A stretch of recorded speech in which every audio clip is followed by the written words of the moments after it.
তো হ্যালো বন্ধুরা, আবারও আপনাদের সম্মুখে একটি নতুন ভিডিও নিয়ে চলে আসলাম। আজকের ভিডিওতে দেখাবো কিভাবে আপনারা একটি zero balance bank account open করতে পারবেন। ঘরে বসে আপনারা ভিডিও কেওয়াইসি করে ওপেন করতে পারবেন। তো সেই ব্যাঙ্কটির নাম হচ্ছে এয়ারটেল পেমেন্ট ব্যাঙ্ক।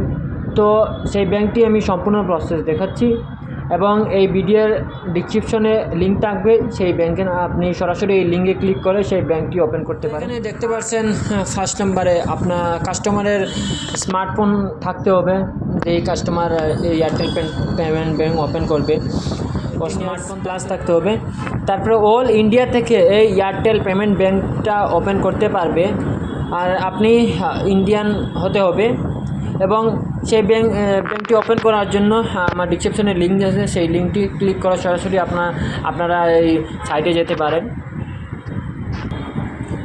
তো লিঙ্কে ক্লিক করার পর আপনাদের ডাইরেক্টলি ক্রোম ব্রাউজারে নিয়ে চলে আসবে, আপনাদের যেই ব্রাউজারটা থাকবে। তো এখানে দেখবেন your mobile number register with pan. আপনি প্যান কার্ডে যেই মোবাইল নাম্বারটা লিঙ্ক আছে সেই মোবাইল নাম্বারটা, তো আপনি এটা দিয়ে দিবেন। আমি আমার হিসাবে আমারটা দিয়ে দিচ্ছি। তারপরে ওটিপি আসবে। ওটিপি আসার পর এখানে 4 ডিজিট ওটিপি আসবে। ওটিপি আসার পর এখানে ওটিপিটা ফিল আপ করে দিবেন।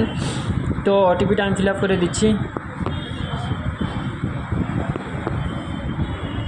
তারপরে এখানে নিচে দেখতে পাচ্ছেন ভেরিফাই ওটিপি, এখানে ক্লিক করবেন।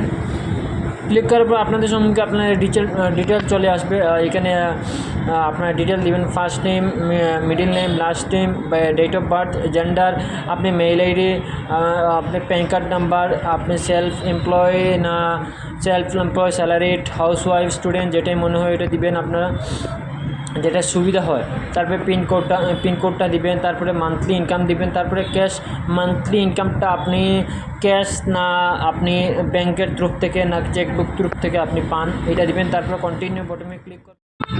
তো এই পেজে চলে আসার পরে এখানে আধার নাম্বার, প্যান নাম্বার ডালবেন। তারপরে টিক্স মার্ক করবেন। তারপরে নেক্সট বটমে ক্লিক করবেন। তারপরে আপনাদেরকে ওটিপি আসবে, আধার ওটিপি। তো আধার ওটিপি এখানে ডালবেন। আধার ওটিপি ডালার পর এখানে নেক্সট করে দিবেন। তারপরে আপনার ডিটেলগুলো চলে আসবে, আধারের যেগুলো ডিটেল। তারপরে এখানে আপনার ফাদার নেম ডালবেন, মাদার নেম ডালবেন, মেরিট স্ট্যাটাস ডালবেন, ইমেল আইডি ডালবেন। আপনারা এগুলো যেখানে পার্সোনাল ডিটেল আছে সবগুলো ডালবেন। তারপরে নিচে এখানে দেখতে পাচ্ছেন আপনার current address are permanent address same থাকে, তাহলে ইয়েস করবেন, তাহলে নো করবেন, না হলে এখানে সাবমিট করে ক্লিক করবেন। তারপরে আপনার ইন্টারফেস চলে আসবে, এখানে আপনারা নমিনি অ্যাড করতে পারবেন। নমিনি অ্যাড করতে পারেন, না হলে স্কিপ করে দিতে পারেন। এর নমিনি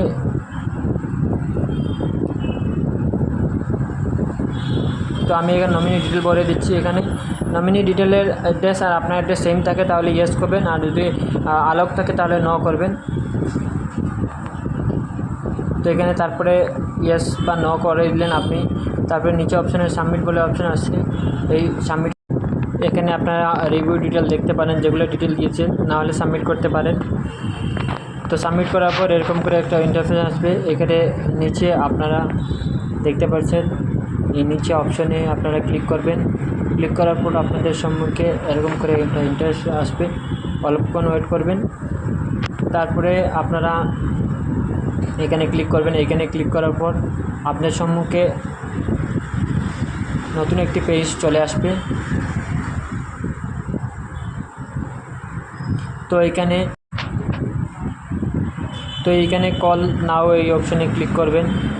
এই অপশানে ক্লিক করার পর লোডিং নেবে, তারপরে অ্যালাউ দিয়ে দিবেন। আপনি অ্যালাউ দেওয়ার পর আপনাদের ব্যাংক থেকে একজন এজেন্ট আপনাদের সঙ্গে কানেক্ট হবে এবং ভিডিও কেওয়াইসির মাধ্যমে আপনার কেওয়াইসি কমপ্লিট হবে। আপনাদের পার্সোনাল ডিটেল কিছু জিজ্ঞাসা করবে, তারপরে আপনার